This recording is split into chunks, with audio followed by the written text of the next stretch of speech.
Already inconspicuous photos of Stonehenge uncover that the old stone complex in Wiltshire, England was modified and moved around by specialists in order to darken their actual nature. Between 1901 to 1964, most of the stone circle was remodeled such that it cleared out the stones totally and perpetually transformed from their unique state. AntiquatedCode.com reports, according to what we have known for a long while now, the unbelievable stone complex in Wiltshire, England was worked by archaeologists and concentrates someplace from 3000 BC to 2000 BC. Radiocarbon dating in 2008 proposed that the main stones were raised in the vicinity of 2400 and 2200 BC, while another hypothesis recommends that blue stones may have been raised at the site as right on time as 3000 BC.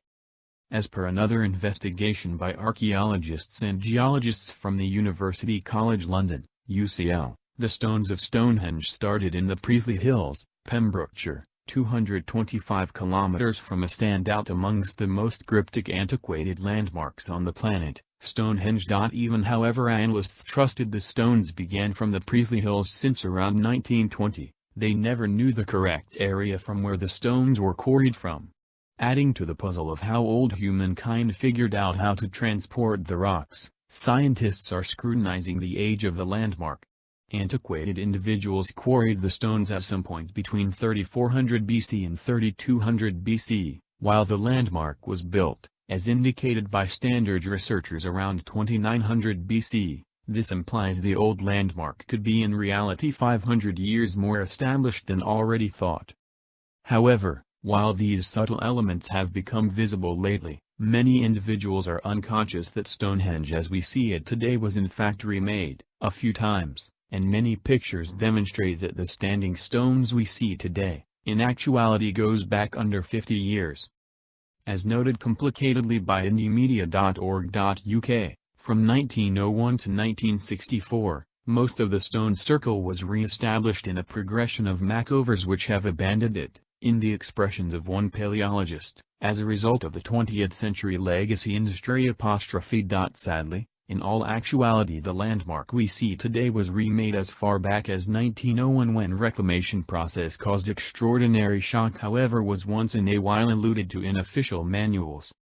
William Goland supervised the main significant reclamation of the landmark, which included the fixing and solid setting of sarsen stone number 56, which was in peril of falling.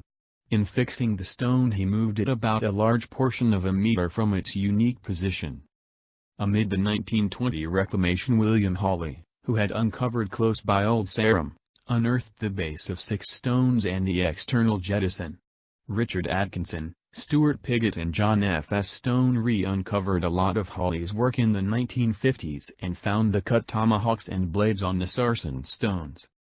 In 1958 the stones were re-established again when 3 of the standing sarsens were re-raised and set in solid bases. The last reclamation was done in 1963 after stone 23 of the sarsen circle fell over. Cambridge University archaeological analyst and driving Stonehenge creator Christopher Chippendale conceded, "Very little of what we see at Stonehenge hasn't been touched somehow." What's more, chronicled look into understudy Brian Edwards, who has of late uncovered that the close-by of Bury Monument had been absolutely revamped, has discovered uncommon pictures of Stonehenge being re-established.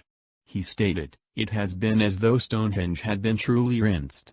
For a really long time individuals have been kept oblivious over the Stonehenge rebuilding work. I am bewildered by what a small number of individuals think about it. It is superb. The manual will recount the full story later on.